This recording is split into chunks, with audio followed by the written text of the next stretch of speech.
Hey you, welcome to my channel. It's really good to have you here. This is going to be an interesting video, or rather this is going to be an intimate video. So hit that subscribe button and turn on notification as well, because there is at least three where this came from. Anywho, so these 36 questions I'm answering were developed by author Aaron at Brook University. He's a social psychologist that believes that if total strangers were to ask each other these questions, it would accelerate their intimacy, like it would make them fall in love.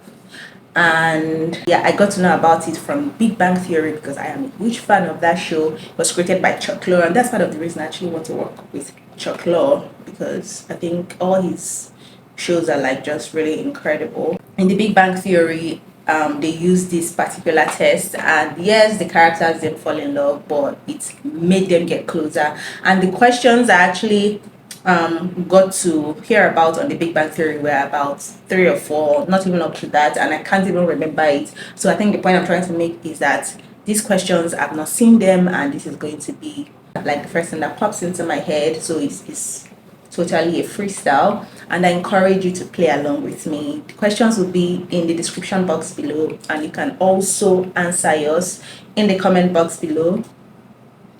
Yeah, so that we can, like, we need our bond to be like this. We need to be like this. See how there is like, okay, my fingers are like not the best with, okay, yeah, this one. We need to be like this. That is how we need to be. So that's why we're answering these questions, to accelerate our intimacy. So I'm also having rice and chicken from KFC. If you're wondering why is have eaten, is because this is the part two and I started in the part one. And yes, I'm a slow eater. You have found out I eat forever, especially when I have like an entertainment going on.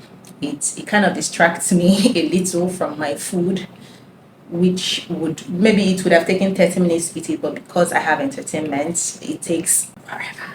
So I'm going to continue with my food. All I just changed was the top, because you deserve it. You deserve a fresh top. So without further ado, let's dive right into the set two of the questions, because the 36 questions are divided into three sets. I answered the first set in the part one. This is for the second set, and the third set will be in a third video. And the reason I did it is because I am so considerate. I didn't want you to, no, the reason I did it is just so that I'll have three videos to post, and then the considerate part, it's going to be too long putting my entire response to 36 questions in one video. Like, I would watch, but I don't know how you feel about that, so that's why I divided it into three. And yeah, let's dive right into it.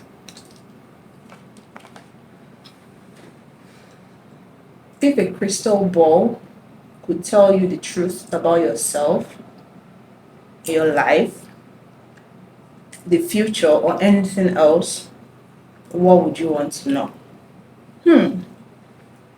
Okay, honestly, I don't care to know. I don't care to know. Reason is because I believe that whatever is important to me would be obvious to me. That is how I live my life. I love surprises, but I don't really get surprised because I always get a hint. Like, I always get this sense of what's coming next, and I love that. It makes me eager for the future, but still relaxed at the same time, because I kind of know what's going to happen, but I don't know how it's going to happen. I don't know when it's going to happen. I don't know who's going to bring it. So I love that bit of surprise. I love my surprise being like that. But a crystal ball to show me everything, like, I'd rather turn on Netflix than find a crystal ball to tell me about my future, because I am here for a very detailed experience. I think the only place I allow suspense is in real life. But if this was a movie, I'm going to fast forward. I'll get that crystal ball, and what, like I said, I'll go to Netflix and watch everything. But when it comes to my life, please let it take its time. Like, I want to be delightfully surprised. So yeah, no crystal balls for me. You can keep the information. I'm glad with what I know, and yeah, how much is obvious to me. When the time comes, I'll know the rest. So I've never been interested in those kind of information. Moving on to number 14.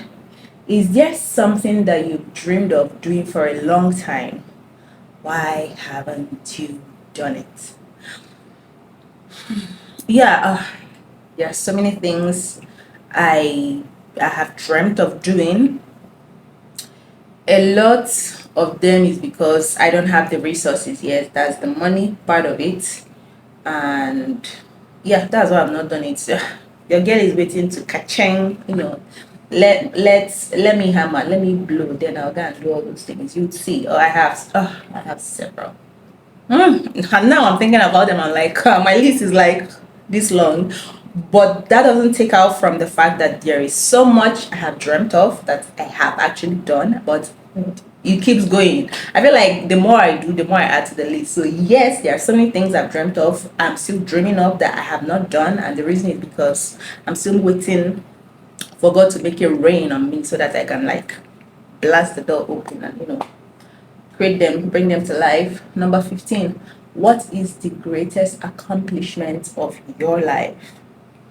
I think the greatest accomplishment of my life is the fact that I am successful. I'm living a successful life. And honestly, I think the person that can relate most to this particular response is me from 2015. Because I can remember when someone asks me, what do I want most in life? And I was like, I want to be successful. So yeah, it's my 2015 self that would really be like, girl, we did it. So yeah, that's my greatest accomplishment in life. I am successful, and every day I wake up, I'm like, we're here. Yeah. So number 16, what do you value most in a friendship? What I value most in a friendship is I really love people that are good sports, people that are just ready for you. The best way to understand that is like someone that you can be yourself around and the person can be themselves around you. Number 17, what is your most treasured memory? Let me just sit a little in that question and see what pops in. The first thing that popped in is in 2014, I and my friends took a trip to somewhere to celebrate my birthday. It wasn't even my birthday yet. On my birthday, I had an engagement, so I wanted to celebrate it before that engagement because I knew I wouldn't be available for any turn up. I and my friends, we traveled to Cardiff, and what makes it memorable was because of the attitude I did it in. Then it wasn't as if I had so much money. All I had was a plan, and the plan was to go to another country and just discover it. So I had my transport fare, I had my accommodation money, and I had money to survive. And I explained to my friends, this is our situation, and they were all up for it because when you're younger, you're not really scared of life. Like life has not really showed you any purpose, so you are ready to like be adventurous. So we all understood each other. We took that trip. We had lots of fun. Like the things we did, we didn't need money to do them, but we had a fantastic time. We went to the beach, we went to the club, we took walks around the streets, we went to tourist sites and everything, and it was so lovely. Like it was just really magical. And yeah, on my birthday I was alone, but I was like, I did it. Like that is something I have always wanted to do, and I was so glad that I was able to achieve it in that 2014 because yeah, my friends were good sports. They were ready for me and we had a good time. What is your most terrible memory? The one that just popped into my mind is the one where I got beat up. I'll continue to my food. I was in my first year, I was coming back from church that night, and NFCS, who else is from NFCS here? So it was already like around to 11 at night, and it was dark in UNN. So I had this boy that had been on my case. In fact, the other terrible memories I'm remembering now is still on this particular guy. So this guy, I think he was obsessed, and I was being who I was and not giving him face. Like I didn't want him. I told him I don't want you. I don't want a relationship with you. I don't want to have anything to do with you. And probably he had been taking it. So that particular night, he blocked me just before my hostel, and he now I used to be very, very skinny, like smaller than this. So you can imagine now, at first year, how old was I self? I'm not going to tell you how old I was, but I was a baby. And he just held me like this. So he was like, why don't you want me? Why don't you want me? Like, what is it? Like, what is it? I'll do it for you. Like, imagine someone like heckling you like that just to ask you, what do you want from me? Let me do it for you. I'll be whatever you want to be for me. And I was like, but this is not how you will find the answer. Can I be released? And he wasn't having it. So I kept on giving this guy reasons. Okay, I don't want you because you are not my type. I don't want you because I don't want a boyfriend. I don't want you because I'm not attracted to you. I don't want you because I don't like you. Like, I told this guy everything. Like, he kept on asking, and I was like, but would you leave me alone though? So it just got too much. I was not like, see, I don't like you because you're also a cultist. Like, I don't want to go out with cultists. Like, it doesn't work like, he was like, he's there looking around. Why would you say that? He now slapped me. I was like, how dare you slap me? Slap me again. I'm happy I'm laughing about it now, but that night it wasn't funny.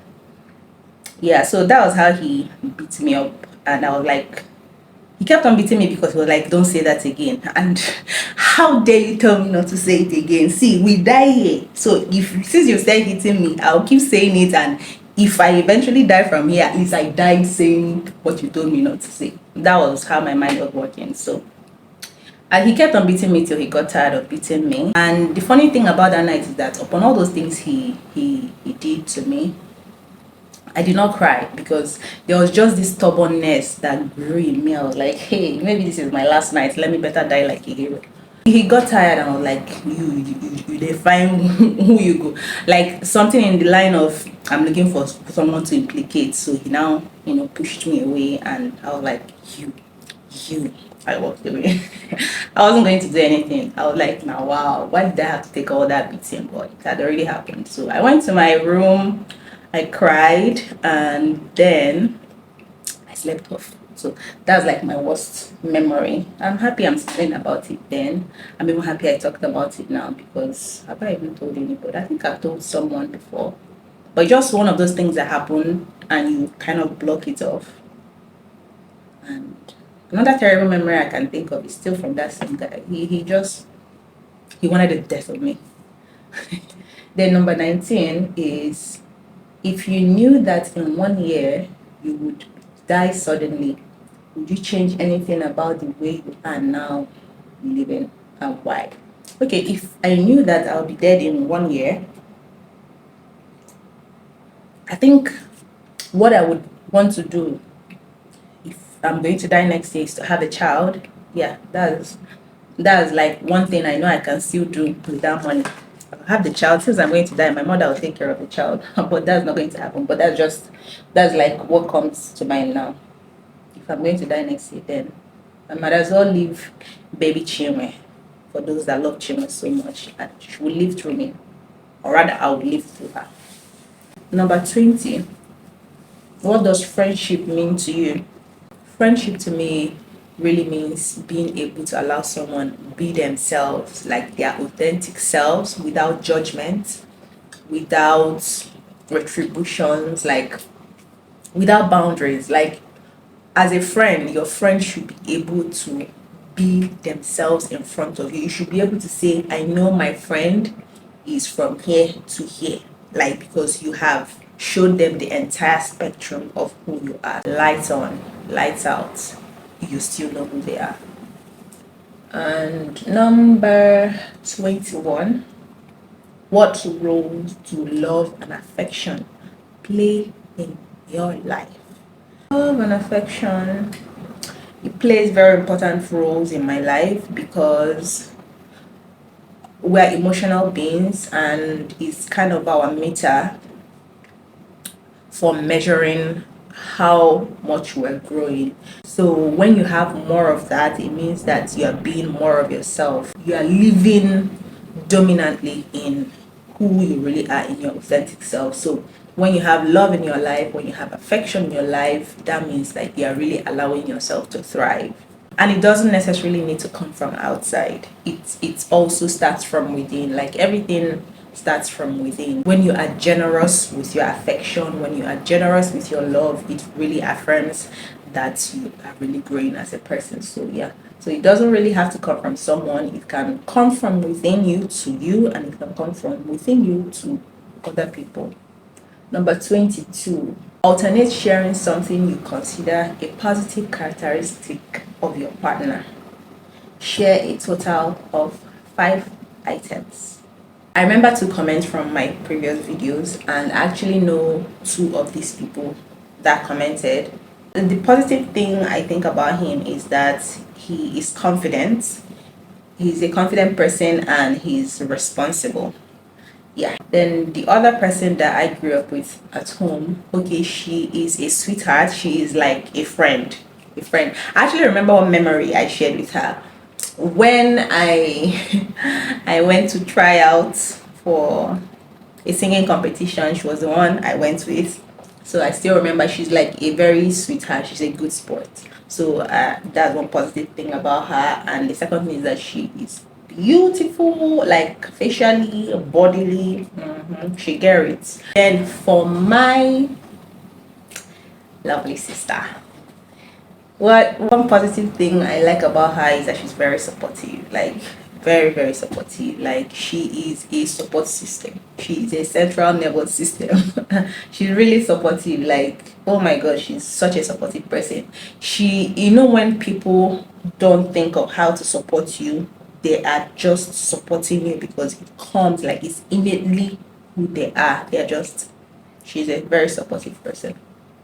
Then so that's 5 now. Two for you, and then one for you.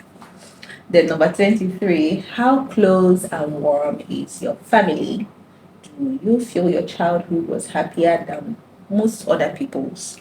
Oh, my family is very warm, very, very warm and close. My mother is such an inspiration, and she gave us the best childhood. Like I felt like I was in the center of both worlds, the world that had it all and the world that didn't have it all. The truth is that even those things that I felt I wanted that I didn't have, growing up, it didn't really matter because like I had this sense of satisfaction.